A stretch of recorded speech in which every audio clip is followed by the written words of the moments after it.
Olá, sejam todos muito bem-vindos ao Atlantic Connection, grande parceria de produção de conteúdo entre BMC News e Jornal Econômico lá de Portugal. E claro, essa parceria interatlântica, intercontinental é sempre possível por conta de ferramentas tecnológicas, principalmente a internet, que nos aproxima, encurta essa distância. E eu gostaria de convidar aqui a nossa tela também aí para participar do nosso programa, sempre trazendo grandes discussões. O Nuvinha, analista e, claro, jornalista lá do Jornal Econômico. Muito obrigado pela participação, Nuno. Sempre um prazer fazer esse programa em parceria com vocês e, claro, contar com a participação dos jornalistas aí do Jornal Econômico. Obrigado, Gabriel, por esta maravilhosa introdução, como sempre. Nós hoje temos um tema bastante interessante. Nós aqui em Portugal tivemos uma decisão há algumas semanas muito explosiva, quase eu diria assim. Foi a decisão do governo português de bloquear ou de vir a bloquear equipamento chinês, qualquer tipo de equipamento chinês, de empresas chinesas ou, neste caso também, de fora de países da OCDE, da NATO, etc., das redes 5G, um tema que já foi quente no Reino Unido, é agora ainda mais quente em Portugal, até porque está a ser dito que Portugal tem uma regra a mais restritiva da Europa no que diz respeito a isto. Isto abre obviamente oportunidades para outras entidades, outros partidos, outros países que sejam exportadores de tecnologia, que sejam fortes nessa área, obviamente podem estar posicionados para fazer parcerias com empresas portuguesas, para eventualmente no futuro poderem vir a substituir esse fornecimento de equipamento chinês. E connosco, para abordarmos este e outros temas relacionados com tecnologia, temos Rafael Coimbra, que é editor executivo de conteúdos digitais do MIT Technology Review Brasil, e temos também José Manuel de Portugal Brasil 200 anos, que nos vão poder dar, obviamente, visões muito interessantes sobre este tema. E eu deixava a ti, Gabriel, a primeira pergunta, para dares o tiro de partida para as hostilidades, coisa que já foi dada pelo governo português, mas enfim, dá tu também. Exatamente. Inclusive, nós tivemos essa decisão de Portugal, uma decisão bem rígida, mas que seguiu a linha de outros países membros da União Europeia. Se eu não me engano, pelas minhas contas aqui por cima, nós já temos 10 dos 27 países membros da União Europeia que impuseram sanções à tecnologia chinesa, principalmente voltada à infraestrutura de 5G. Nós temos neste momento a China liderando o desenvolvimento tecnológico não só no 5G, mas também na inteligência artificial, também no desenvolvimento de mobilidade elétrica. Praticamente todas as baterias das maiores montadoras do planeta são desenvolvidas com tecnologia chinesa. Então nós temos aqui a China na liderança desse tipo de tecnologia, grandes tecnologias que estão sendo discutidas aqui, não só no Brasil, mas nos mercados internacionais. E claro, o 5G é uma das principais, uma das avenidas de crescimento de grandes empresas de tecnologia. Todo mundo está apostando no 5G. Então gostaria de começar pelo Rafael e a gente passa para o José Manuel. Exatamente em que ponto estamos do desenvolvimento do 5G, só para nós termos uma ideia. Acabamos de ter a liberação aí do 5G puro no Brasil, mas em que ponto internacionalmente nós estamos desenvolvidos com esse mercado e como essa guerra entre Estados Unidos e China, entre União Europeia e as empresas chinesas, ela pode atrasar o desenvolvimento tecnológico nessa questão de conectividade, internet, conexão 5G. Por favor, Rafael, se quiser aí trazer também alguns pontos fundamentais para essa grande ideia, para esse cenário que nós montamos aqui na introdução desse programa, eu gostaria de tentar entender justamente isso. Como que essas brigas, essas rixas, essas sanções podem frear o nosso desenvolvimento econômico e desacelerar um pouco aquelas previsões que tínhamos alguns anos atrás. O que a gente está vivendo agora é uma discussão que eu diria já está até um pouco ultrapassada. A gente está falando de 5G, de implementação do 5G em boa parte do mundo desenvolvido e em desenvolvimento, mas a gente já tem que estar pensando no 6G. Existe já uma previsão para que o caminho comece a ser trilhado ali de implementação do 6G em 2030, que é daqui a pouco. Então a gente está discutindo uma coisa que já era para ter sido passado. E, obviamente, que por trás dessa briga tecnológica de desconfianças, no caso da tecnologia chinesa, existe uma geopolítica internacional de disputas. Sobretudo, de um lado, os Estados Unidos, que tem ali a sua aliança a sua parceria com a União Europeia. Então são dois, né, um país e um grande bloco que estão alinhados nesse sentido, e do outro a Ásia, como vocês bem colocaram. A China vem liderando algumas corridas, 5G é uma delas, inteligência artificial é outra, e o governo norte-americano e a Europa perceberam que perderam um pouco o bonde da história nesses segmentos e agora tentam, de alguma forma, reverter a situação. Qual é a grande questão? É importante que haja desconfiança de determinados equipamentos? Sim, é claro, é importante para que países preservem a sua segurança nacional. Por outro lado, é preciso que isso seja feito com base em estudos, em provas, em argumentações mais técnicas do que a que a gente observa hoje. A tecnologia da Huawei, que é a principal empresa do mundo, chinesa, está aqui no Brasil também. Hoje a Huawei aqui no Brasil ela está em praticamente todas as cidades, já está aqui há 25 anos, é a base de outros Gs, está aqui desde o 2G, então 2G, 3G, 4G. Na Europa, em outras partes do mundo, essas tecnologias já estão difundidas. E até hoje, o que a gente não viu é uma prova contundente de que sim, esses equipamentos são usados, por exemplo, para espionagem. Tem que ter desconfiança? Tem, mas me parece que é muito mais um jogo geopolítico, de realocação de protagonistas, do que realmente de algo ali, tecnicamente, que você consiga identificar que haveria uma falha de segurança e possivelmente espionagem, porque, na minha avaliação, isso já deveria ter acontecido, se fosse o caso, está aí o 4G, 3G e 2G, para não deixar dúvidas sobre isso. Exatamente, a gente fala sobre o som. Por favor, continua. Não, é uma questão interessante. Eu, por acaso, ia pegar nesta questão do Rafael e ia perguntar exatamente ao Zé Manuel Diogo, porque, repare, essa é a argumentação da Huawei, que a questão foi, a própria Huawei, obviamente, uma das empresas que sentiu que esta decisão tinha sido à medida da sua própria atuação e daquilo que é o seu desenvolvimento, e os muitos milhares de milhões de euros, de dólares, de yuan, seja o que quiser, de renminbi, o que vocês quiserem chamar, em investigação e desenvolvimento na sua própria oferta, no seu próprio produto. Enfim, foi essa a argumentação, que era mais geopolítica do que critérios técnicos. Aqui a minha questão, e eu punho para o Zé Manuel Diogo, é o seguinte: um país que concessionou, que vendeu a empresa, neste caso que gere as redes elétricas nacionais, que é a REN, a uma companhia chinesa, que vendeu uma percentagem significativa da maior elétrica nacional portuguesa, a EDP, a uma empresa chinesa, que tem empresas chinesas a controlar grandes seguradoras, banca e também, por exemplo, empresas de gestão de água em Portugal. Este país é preocupado em relação à China e à sua eventual interferência naquilo que é, neste caso, a parte securitária relacionada com as redes 5G. Zé Manel. É isso, mas verdadeiramente Portugal o que faz é seguir uma diretiva da União Europeia. Apesar dos interesses de empresas chinesas, todas elas com mais ou menos controle direto do Estado e das políticas públicas chinesas, mas não deixam de ser empresas do mercado de capitais, empresas globais, e essa participação que Portugal faz nessa diretiva da União Europeia é mais ou menos inescapável para um país com a dimensão de Portugal, porque aquilo que existe, não há só interesses chineses nas empresas portuguesas, não é? Há interesses chineses em empresas por toda a Europa e sobretudo no sul da Europa, e portanto não é de admirar. Agora, no terreno, ou seja, naquilo que depois efetivamente é o negócio, nós não sabemos o que é que vai acontecer,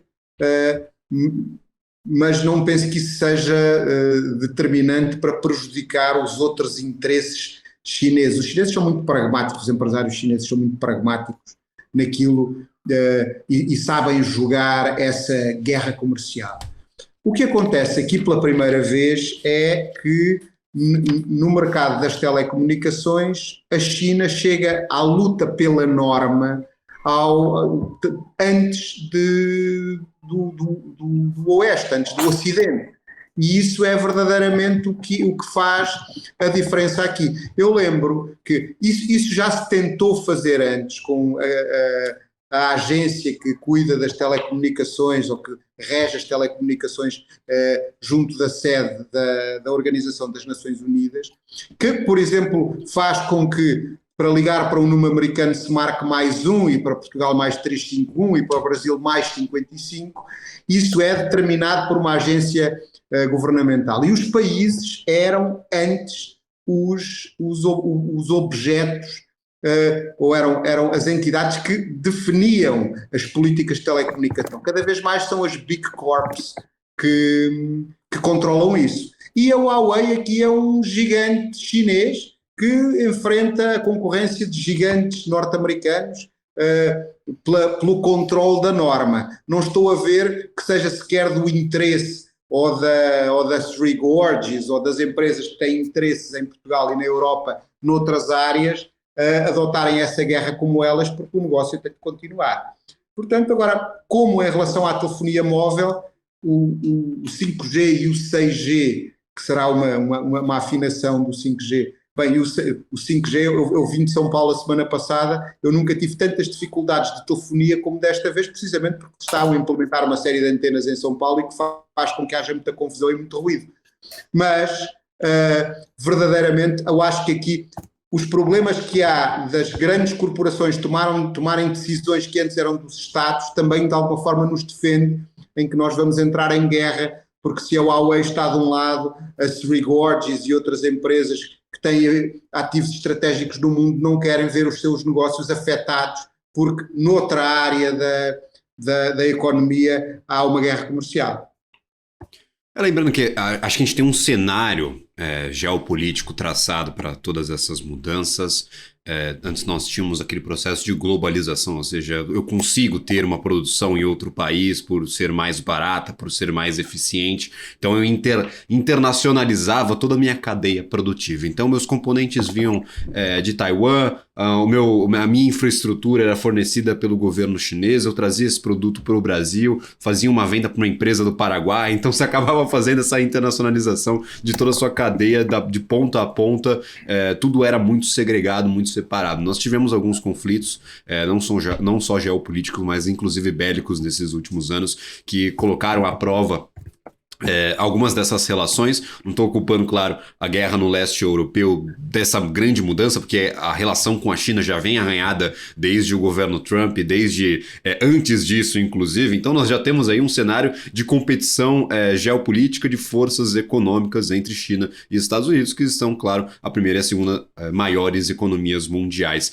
Nós temos também questões relacionadas, o José Manuel Diogo mencionava, papéis que eram outrora, que eram antes do Estado, agora estão sendo delegados a essas grandes companhias, essas grandes corporações. Nós temos algo parecido acontecendo com o mercado de criptoativos, não só nos Estados Unidos, mas também na China. O Bitcoin e outros criptoativos foram bloqueados, sancionados, proibidos, porque a China quer, claro, o poder dessa tecnologia e está desenvolvendo a própria moeda ali, fiduciária digital, CBDC. No Brasil, nós temos um cenário um pouco mais amigável, mas os Estados Unidos também, a SEC está sancionando diversos protocolos, abrindo uma guerra judicial com essas empresas. Então nós temos esse movimento que ele vai para além do 5G, ele aglutina todas essas novas tecnologias que estão sendo criadas neste momento por instituições privadas, por grandes empresas. No caso da Huawei, tem uma relação bem próxima com o governo chinês, mas é sim uma instituição privada que atua nesse mercado. É justamente isso que eu gostaria de saber,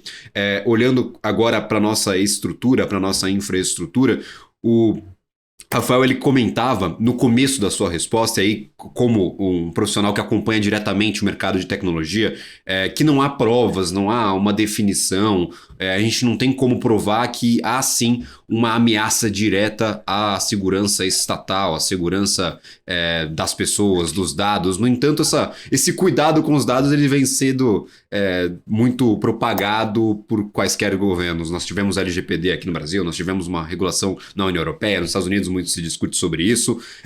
Olhando para a tecnologia, o 5G ele é mais frágil, ele é mais resiliente a esse tipo de invasão. Nós já tínhamos, como você bem mencionava, a Huawei presente no Brasil desde o 2G, 3G, 4G. Então, olhando para isso e olhando para as alegações, os Estados Unidos dizendo que é uma ameaça da segurança nacional. A Europa também abrindo frentes para discutir esse assunto, inclusive abrindo uma comissão no Parlamento Europeu para discutir a regulamentação da inteligência artificial. O quanto nós estamos dispostos até para alarmar ou tranquilizar o ouvinte que nos assiste nesse momento, ou a pessoa que está aqui acompanhando o formato de áudio. O quanto mais frágil é essa tecnologia ou o quão mais resiliente é essa tecnologia? Como que você enxerga essa relação 5G e segurança de dados? É preciso, sim, estar atento tanto à parte da infraestrutura quanto essas camadas digitais que rodam sobre essas infraestruturas.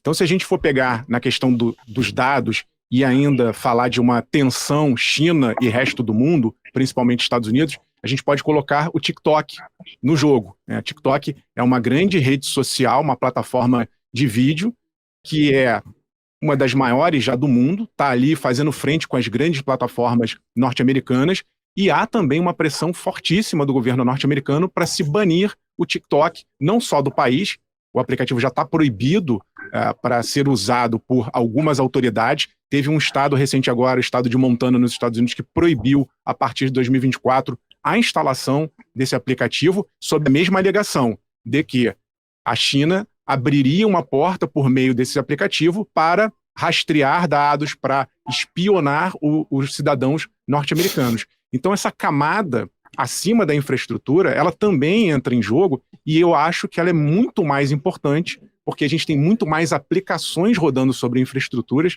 são unidades muito mais flexíveis, a gente não tem quase que fronteira digital, né? Esses mundos, eu estou aqui me conectando com vocês por meio de dados, passando por fronteiras de países. No caso da infraestrutura, eu consigo olhar o equipamento, eu consigo verificar aquele equipamento mais de perto e talvez identificar alguma ameaça. Mas essas múltiplas camadas, numa tendência crescente, vão preocupar ainda mais. Mas eu não descartaria também essa parte da infraestrutura, porque o mundo está passando por um processo de digitalização, de transformação digital.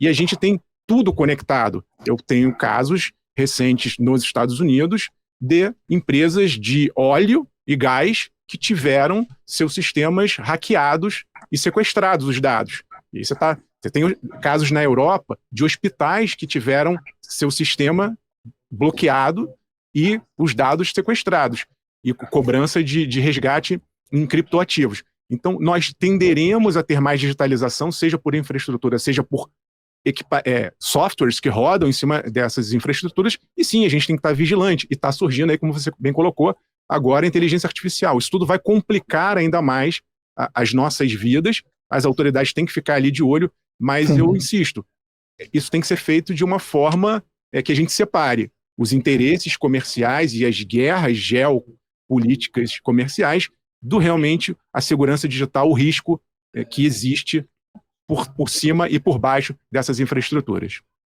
E Rafael, nós tivemos casos comprovados de entidades, administrações de países estrangeiros a verificarem e a ouvirem conversas de governos europeus. E não foram casos chineses, foi a administração americana, foi os Estados Unidos que tiveram a ouvir. Portanto, essa questão de que há uma infração boa e uma infração menos boa é difícil de sustentar, mas... Há um certo lava-jato também no Brasil, né? Um tal de lava-jato, de vaza-jato, né? Então há sempre eu penso que há uma coisa nova e preocupante aqui, que é o seguinte: quando são os Estados a administrar os bens públicos, e a comunicação e a informação é um bem público, nós, bem ou mal, acabamos por estar envolvidos na eleição dos responsáveis. E a democracia é responsável pela eleição dos censores, dos legisladores. Neste caso, quando as empresas são as grandes corporações, verdadeiramente, do Elon Musk ao desaparecido CEO, ou Ma, que era o CEO da... Agora ele desapareceu completamente daquela grande empresa chinesa Alibaba. Do Alibaba. Aí nós, pelo menos, temos que na China, pelo menos o Estado ainda participa um bocadinho, nem que seja dessa forma. Agora, há uma coisa que é muito relevante, que é há sempre o binómio segurança-liberdade. Isso, quando nós estudamos informação e quando nós estudamos legitimidade institucional e estudamos geopolítica, sabemos isso. Esse binómio entre garantir a segurança das pessoas e garantir-lhes a liberdade é mais difícil de gerir quando o legislador e o punidor não está dependente dos mecanismos que controlam a liberdade e a vigilância. Então, portanto, nós temos isso em cima da mesa. Depois, quanto mais fronteiras digitais houverem, mais difíceis elas são de vigiar. Hoje, as agências de informação dos países europeus, elas cada vez mais focadas no ciberterrorismo, deixam no ciberterrorismo agregado ao terrorismo islâmico, que aqui na Europa é muito visível essa luta, os recursos das agências de informação estão na Europa quase todos dedicados a isso. Portanto, há uma margem grande e que depende muito dos agentes, depende muito das empresas em terem boas práticas e protegerem-se. Eu vou dar só um exemplo antes de me calar, uma coisa que aconteceu comigo já há quase 10 anos. Eu, em 2015, visitei em Xangai a sede da Huawei. Estava a estudar na Chinese European Business School, um módulo que fazia parte do meu Master, Executive Master do IES, e era um curso de 2 semanas para aprendermos o que é a China. E fizemos viagens de estudo. Fomos à Pricewaterhouse, fomos à Huawei. Então, a narrativa estamos a falar há 8 anos atrás, a narrativa a Huawei não é uma empresa do Estado, ela é uma empresa de um senhor que já foi do partido, que é lá de uma aldeia no centro da China, mas isto hoje é completamente independente, não tem nada aqui. E levam-nos a um showroom que em 2015 era deslumbrante mesmo para quem entra em Apple Stores. E era um engenheiro nigeriano, a assessora de imprensa era da Eslovénia, e quase eram os chineses. Isto é um ambiente realmente internacional. E eu peço, então veio o engenheiro nigeriano. Nessa altura, o produto principal da Huawei, foi antes dos celulares, eram routers livres, routers para redes públicas, aqueles roteadores, como se diz no Brasil, para espaços públicos. Na altura havia uma grande febre por programas digitais financiados pela União Europeia, ter Wi-Fi livre para os cidadãos nas ruas. Isso depois verificou-se ser um grande problema. Eu termino já, eu pergunto a um engenheiro nigeriano, no meio da pool de empresários que estávamos lá no curso, e eu perguntei, ele mostra o roteador, como era inviolável à chuva e tinha boas frequências, uma qualidade de sinal e uma constância. E eu perguntei, e onde é que ficam os backdoors para vocês ficarem com a informação que vem? E aí ele olhou para mim, parou, foi-se embora e trouxe 3 chineses. E eu depois fiquei um bocado admirado. Claro. Eu não venho ao caso, mas eu em 2013, 14, escrevi um livro sobre informações, sobre agências de informação, que está publicado em Portugal e no Brasil, um assunto que na altura me era muito caro, e eu estudava hoje mais como espectador, que se chama As Grandes Agências Secretas, e eles tinham o mapeamento de todos nós que estávamos naquele curso, os senhores da Huawei. Então, e isso foi por uma pergunta inocente de um grupo de empresários que visitava aquilo. Portanto, quanto àquilo que nós falámos logo no início do programa, eu penso que não tem chance de os chineses, até estudando a matriz de inteligência deles, os chineses não têm ABIN, nem SIS, não têm agência de informações, têm um ministério, que é o MSS. Não é uma atuação secreta, eles são coletores de informação.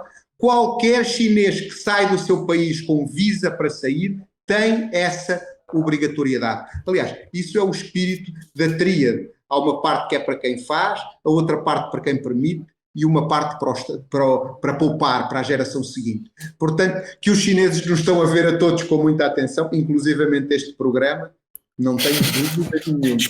Esperemos bem que sim, porque é um programa aberto e, portanto, toda a gente aqui pode ver e assistir e, eventualmente, até comentar.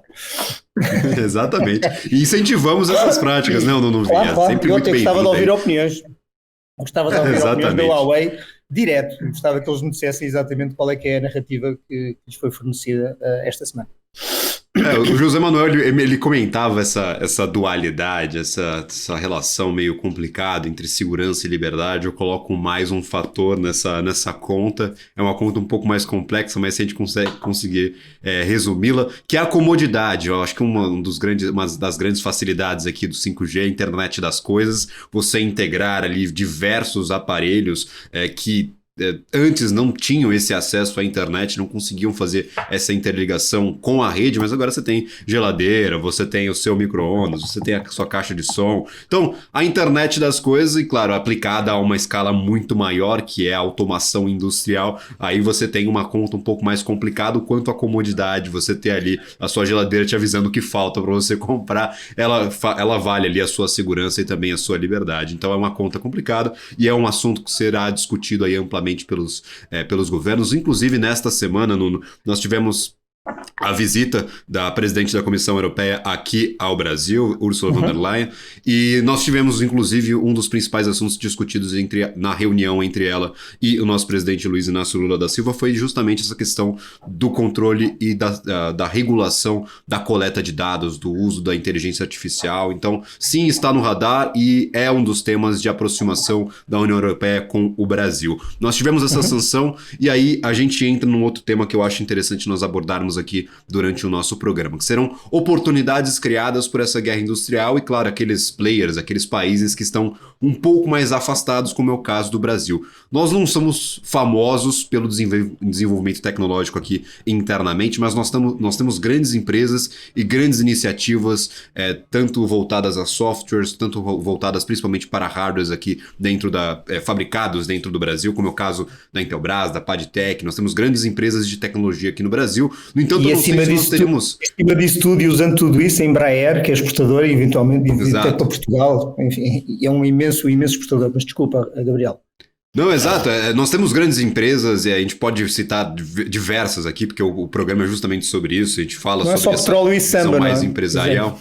Exatamente. E a gente sempre fala sobre oportunidades. Eu gostaria de entender uma visão um pouco mais de mercado brasileiro. Olho para o lado empresarial, mas olhando para o lado da tecnologia desenvolvida aqui internamente. Rafael, você entende que o Brasil pode ser um player importante no desenvolvimento de tecnologia, não só para 5G, mas para todas essas frentes de inovação que nós comentamos ao longo do programa? Quanto nós estaríamos preparados para aproveitar uma oportunidade como essa de aproximação da União Europeia. Neste momento, nós temos, claro, o acordo com o Mercosul e a União Europeia que deve sair até o final do ano, segundo as autoridades, e nós temos a sanção de alguns dos principais players, como é o caso, claro, das empresas chinesas. Você entende que o Brasil estaria bem posicionado ou ainda falta muito a ser desenvolvido, o mercado crescer um pouco mais aqui no nosso país, para nós conseguirmos explorar, talvez, a exportação desses insumos, a exportação desses componentes? Do ponto de vista de equipamento físico, do hardware, a gente está muito, muito, muito atrasado. Né? Você citou algumas empresas privadas, mas a gente tem também a Ceitec, que foi uma tentativa de uma estatal que agora no novo governo está se voltando a falar que seria ali uma estatal voltada para a produção de chips. Hoje existe ainda um pouco de crise de falta de componentes eletrônicos para colocar desde num computador a um carro. A gente está tentando, mesmo assim, mesmo que isso aconteça, a gente levaria muitos e muitos anos para retomar essa indústria e eventualmente ser protagonista. Estados Unidos também, o atual governo tem investido muito para reativar esse tipo de fabricação de componentes, mas eu diria que dessa parte de infraestrutura e equipamento físico, nos próximos anos a gente vai ficar deixando a desejar, a gente vai ter que comprar, e aí volta um ponto importante nessa equação do 5G, é que a China ela não só lidera na tecnologia em termos de eficiência, mas também de preço. Essa combinação qualidade-preço é uma liderança da China. No caso do 5G, a gente teria ali a Ericsson, que é sueca, a Nokia, que é finlandesa, mas que, por sua vez, se a gente for usar esse equipamento, vamos pagar mais caro por isso. E isso acontece em todos os outros tipos de equipamento. Eu diria que, tanto para o Brasil quanto para a Europa, as maiores oportunidades, seja em 5G, seja em computação quântica, inteligência artificial, ou seja, no que está vindo pela frente, essas oportunidades se dão nessa camada acima. Então, a gente tendo acesso, o 5G não é mais nada do que um habilitador de negócios, de inovação, de criatividade, da mesma maneira que a inteligência artificial. A gente não vai conseguir competir agora de igual para igual com uma OpenAI, a criadora do ChatGPT, mas a gente já consegue ali, de alguma forma, plugar soluções nacionais, seja do Brasil ou da Europa, que rodam com essa base de quem foi lá atrás o iniciador e hoje domina o mercado. E aí sim, eu acho que é um jogo que está começando para todo mundo. Todo mundo hoje, você estava citando a internet das coisas, todo mundo hoje pode pegar essa infraestrutura já de 5G em algumas localidades e usar isso para inovar, para conectar dispositivos à indústria, o comércio, absorver dados e informações importantes para negócios. Da mesma maneira que a inteligência artificial. Ela já está na palma da minha mão. Eu uso um aplicativo aqui que tem inteligência artificial generativa a um preço bem acessível. Então, eu acho que é essa camada que vai fazer a diferença e a gente deveria estar aproveitando melhor essas oportunidades. Equipamento fica um pouquinho para depois. Eu tinha aqui duas reflexões, agora estava a ouvir o Rafael a falar. Uma é o seguinte, nós estamos a falar também de uma questão de percepção. Nós, desde que tivemos a pandemia em primeiro lugar, as disrupções naquela cadeia de abastecimentos que foram brutais em todo o planeta e que afetaram e que agora neste momento estão a fazer em alguma medida também subir aquilo que nós pagamos por todos os nossos produtos e pelas taxas de juros que pagamos e pela inflação que pagamos, ou pela inflação que temos que aguentar, e também depois a guerra na Ucrânia, com a invasão da Rússia, criou-se aqui a ideia, e está bem fixada na sociedade, nas várias sociedades, de que nós não somos todos amigos. De facto, há alguém sentado à mesa que não é necessariamente nosso amigo e que não está a agir em seu favor, mas de forma neutra para mim. Está a agir em seu favor de forma prejudicial para mim. Essa ideia criou-se. Eu há pouco tempo entrevistei um empresário português da área do café, que diz que até 2026, este é o título que nós destacamos para a edição desta semana do Jornal Económico, até 2026 ele não quer ter nenhum equipamento chinês na sua fábrica, nenhum motor, nem um silo, nem o alumínio que ele utiliza para fazer as cápsulas do café, nem um parafuso ele quer ter, nem um prego ele quer ter chinês. E diz, eu pago mais e estou disponível a pagar mais. Número 1, porque os meus clientes querem a certificação em como eu tenho o meu ESG em ordem, em como eu não tenho esse equipamento. E 2, porque é uma questão de princípio meu. Eu não consigo, a Europa tem que se reindustrializar e pelo menos eu faço a minha parte, nem que seja pagando um bocadinho mais. Esta ideia instalada e aplicada a outras pessoas e com o governo ainda por cima a tomar esta iniciativa, nós podemos achar que as empresas em Portugal só reagem àquilo que querem e só reagem àquilo que é a sua estratégia, mas os Estados também dão sinais. Este sinal da União Europeia e agora do governo português também é um sinal importante, que é preciso, número 1, não depender de cadeias tão longas de abastecimento que venham da China, número 2, estar disponíveis a pagar o preço para ter equipamento produzido aqui, e já agora a Nokia e a Ericsson também vão ter que eliminar componentes chineses de dentro dos seus próprios equipamentos, porque lhes saem mais baratos do que fazer o seu próprio, não é? Portanto, aquilo que era a minha pergunta ao José Manuel Diogo é se ele tem a noção de que existem empresários em Portugal que estão a passar além da questão de preço e estão a ir à questão que é, nós temos que reindustrializar o país, temos que ter cadeias de abastecimento mais perto, temos que abastecer em países europeus e, assim, diminuir riscos futuros que podem acontecer se, como dizia aqui alguém há uns tempos, se um chinês comer um morcego mal passado ia acontecer mais uma pandemia, não é? A globalização, não é muito importante essa reflexão, mas a globalização ela não é controlável de uma forma que nós possamos dizer sistemática. Agora, as boas práticas farão a diferença.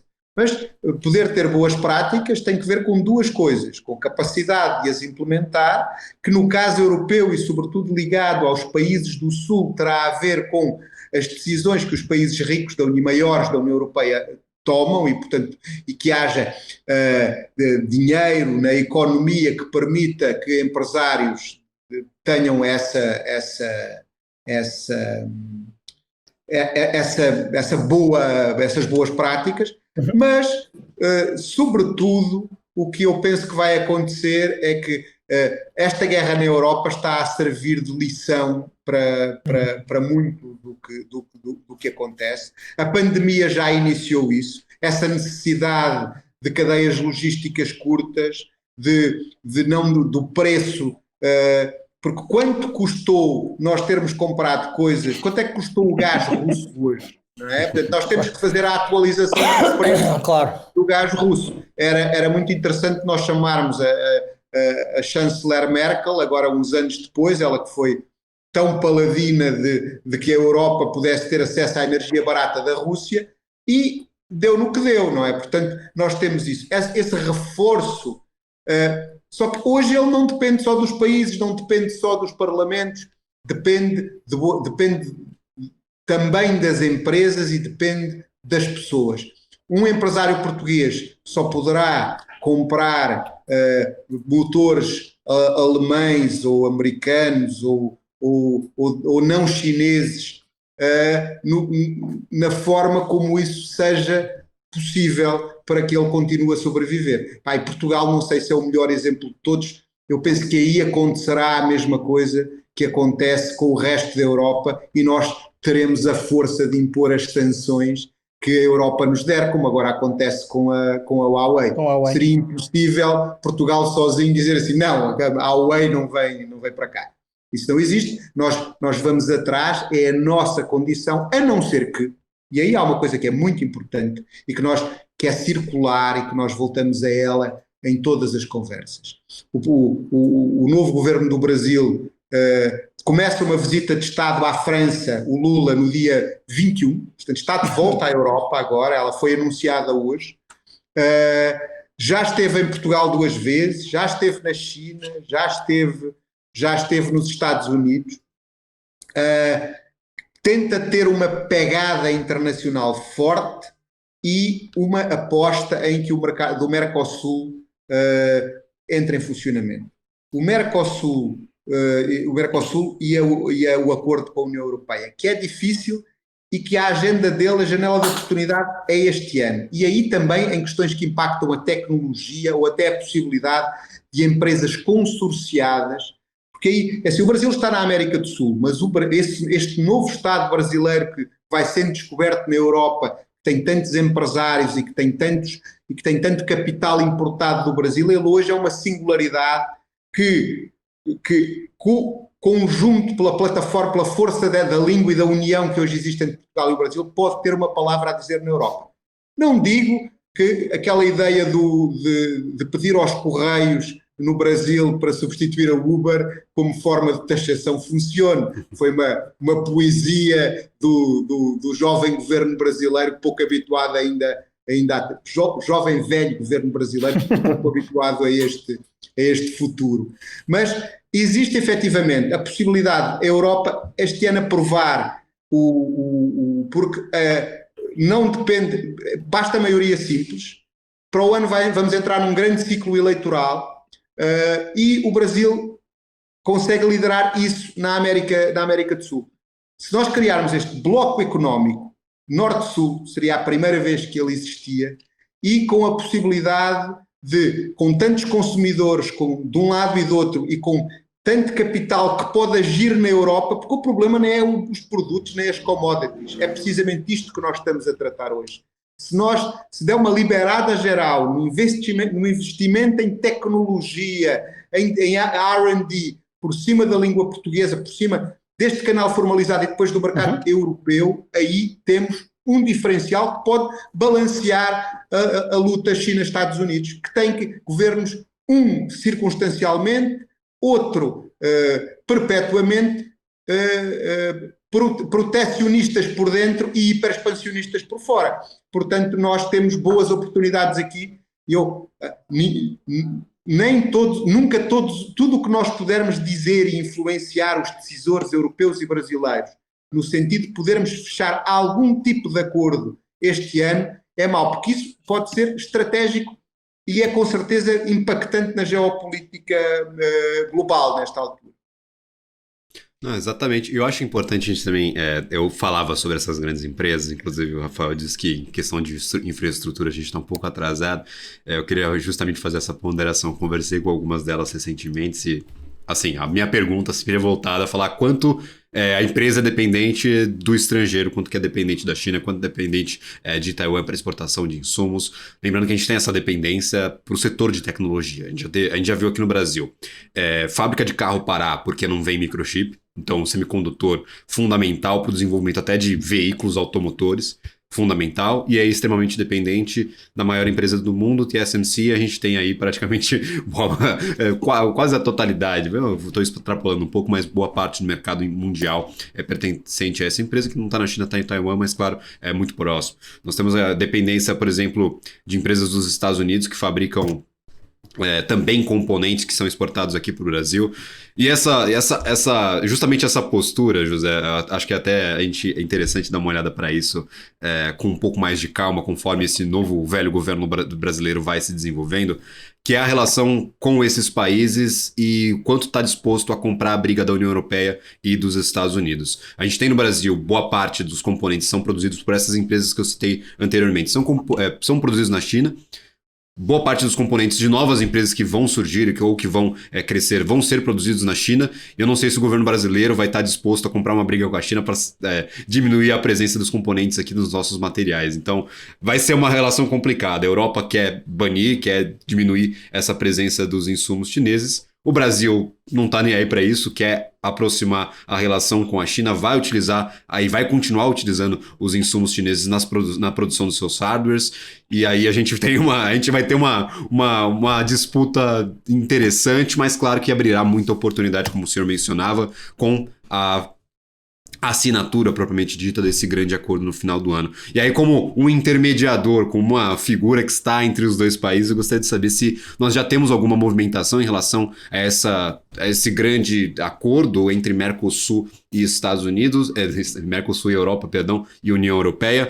Como que o senhor está enxergando os empresários de Portugal e também do Brasil em relação ao otimismo com esse novo acordo e as oportunidades? Justamente, a gente está falando hoje especificamente sobre o setor de tecnologia, mas nós já temos duas autoridades, no caso a Comissão Europeia e também o governo brasileiro, dizendo que até o final do ano querem resolver esse assunto. Eu acho muito difícil porque tem muita coisa ainda a ser discutida.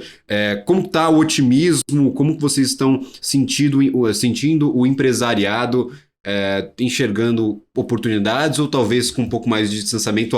Se der certo a gente compra aí uma briga, a gente tenta abrir uma competição, uma relação mais próxima entre a União Europeia e o Brasil, mas se não der certo também a gente segue o nosso caminho. Como que o senhor normalmente está enxergando essa relação? Há uma coisa que há uma novidade aqui. Como empresário, os empresários, quando as coisas dependem da política, eles são naturalmente pessimistas. Não é? E o que depende de acordos políticos e que não é controlado por nós próprios como empresários, nós temos dificuldade em ser otimistas. Mas há sinais aqui de que pode haver uma diferença. A Fiesp, em São Paulo, ela declarou-se apoiadora do acordo do Mercosul. E isto é uma novidade. E a Fiesp é uma âncora importante que serve de contraponto às questões ambientais, de que o Brasil continua. O Brasil não quer negociar um acordo novo, ou seja, e a Europa quase que exige um acordo novo. Mas isso são as burocracias de Bruxelas. Eu acho que o nosso entendimento, meu entendimento como empresário, mas ao mesmo tempo como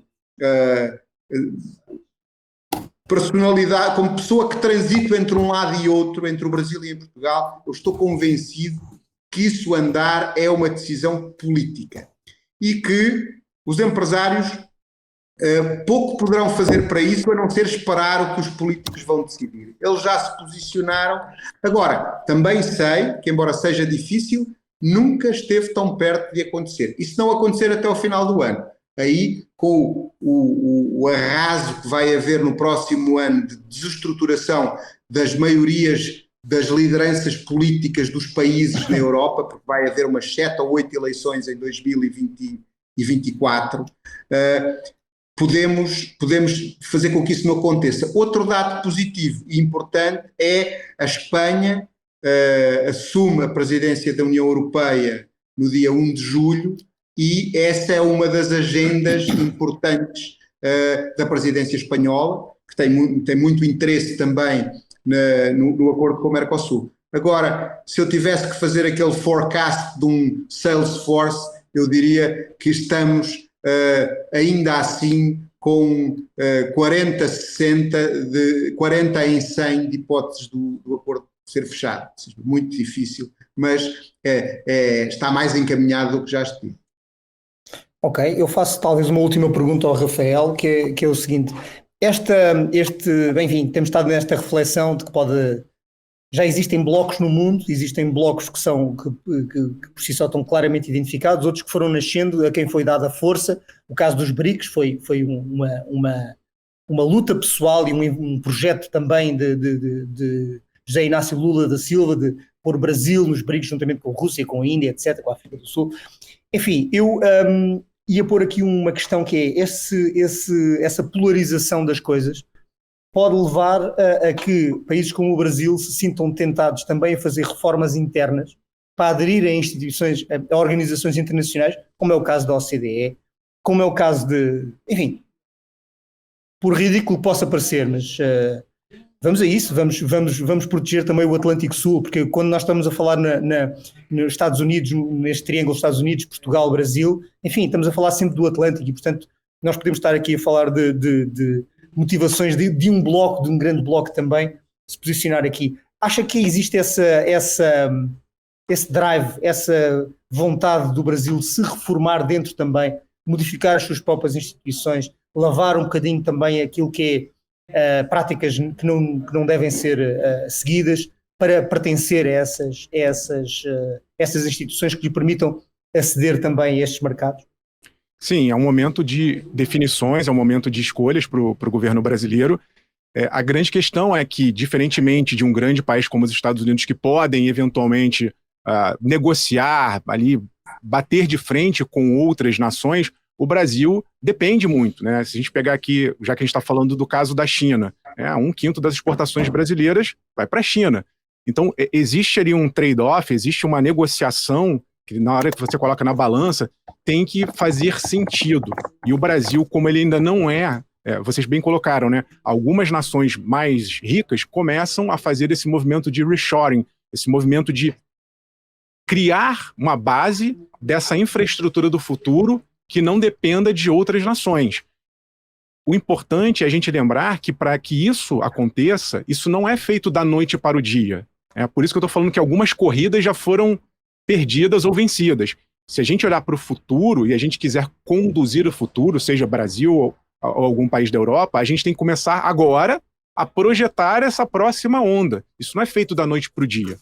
Então, eu acho que é um momento, sim, estratégico, é um momento de alianças. A gente ainda nem falou aqui, eu estou falando mais do aspecto financeiro, mas no caso da inteligência artificial, que é uma nova estrada do futuro, vão existir implicações muito importantes éticas, que por sua vez vão impactar em negócios, e no Brasil, nesse sentido, nós somos muito coordenados pela Europa. Nossa lei de proteção de dados é inspirada na GDPR, na lei de proteção europeia. A Europa está discutindo agora um novo arcabouço, uma nova legislação para a inteligência artificial, e a gente aqui no Brasil também tem a nossa discussão, mas é muito provável que nesse sentido a gente seja liderado pela Europa, em outros pelos Estados Unidos, porque na computação quântica, em outras áreas, os Estados Unidos estão liderando. E a China continua sendo uma grande fornecedora de tecnologia boa e barata para um país que não tem tanto tempo, faz sentido. Eu vejo que vai ser um desafio equilibrar esses interesses que são político-econômicos e que, por sua vez, vão esbarrar em outras questões mais profundas como a ética. Muito bem, Gabriel. Acho que não temos muito tempo para mais, não é? Acho que nós Exatamente, abordamos em vários pontos. infelizmente. Ó, o fuso horário é diferente, mas o relógio ele corre igual aí, tanto em Portugal quanto aqui no Brasil. A gente não consegue fugir do cronômetro mortal aqui, da limada dos nossos programas televisivos. E claro, gostaria de agradecer imensamente a participação dos nossos convidados, Rafael e também José Manuel. Sejam sempre muito bem-vindos aqui ao Atlantic Connection, mas também ao restante da programação da BMC News, também a produção de conteúdo do Jornal Econômico. Com muito prazer que nós recebemos a participação de vocês e claro, já ficamos aí com um convite para próximas participações, a porta estará sempre aberta. Muito obrigado imensamente por terem aceito o nosso convite. Eu faço minhas as palavras do Gabriel, obrigado aos dois, e já agora faço aqui um pequeno teaser para a próxima semana. Em princípio, na próxima semana o nosso tema vai ser sobre os estudantes brasileiros a estudar em Portugal, as oportunidades que se abrem para a economia portuguesa, também para a própria formação destes estudantes brasileiros e também, quem diria, para as próprias instituições de ensino que os recebem, que já fazem disso modelo de negócio. Na próxima semana... Aquele negócio, né, Rafael? Vai ser. A gente está aqui chorando porque o Brasil tem pouca mão de obra qualificada, a gente tem muita, mas ela vai tudo para Portugal, vai para outros países, né? Então a gente vai falar sobre isso também no próximo episódio. Bem-vindos à globalização, porque a nossa está a seguir para a Alemanha e para o Luxemburgo, exatamente. Portanto, os portugueses estão a ir para a Suíça, para a Alemanha, para o Luxemburgo, Estados Unidos, Espanha, etc. Portanto, é assim. Maravilha. Muito obrigado a todos. Exatamente aí. Mais uma vez podem nos seguir no BMC News e no Jornal Económico. Um abraço. Obrigado, pessoal. Foi ótimo. Até a próxima. É isso aí, esse foi o Atlantic Connection de hoje. Lembrando, é um programa semanal. Na próxima semana estamos de volta aqui à programação da BMC News e todos os canais também de distribuição de conteúdo do Jornal Econômico. Já fica o convite para esse grande episódio da próxima semana, falando sobre a migração de estudantes brasileiros e qual a oportunidade criada para as instituições de ensino no mercado português. Eu vou ficando por aqui, já gostaria, claro, de agradecer essa grande parceria com o Jornal Econômico, sempre um prazer receber esses grandes especialistas, esses grandes jornalistas aqui na nossa conversa. E, claro, acessem o nosso conteúdo tanto na TV fechada, aqui nos canais de transmissão da BMC News, mas também no portal de notícias www.bmcnews.com.br e também, claro, todas as nossas redes sociais, @bmc.news. Um abraço a todos, até a próxima semana. Tchau, tchau.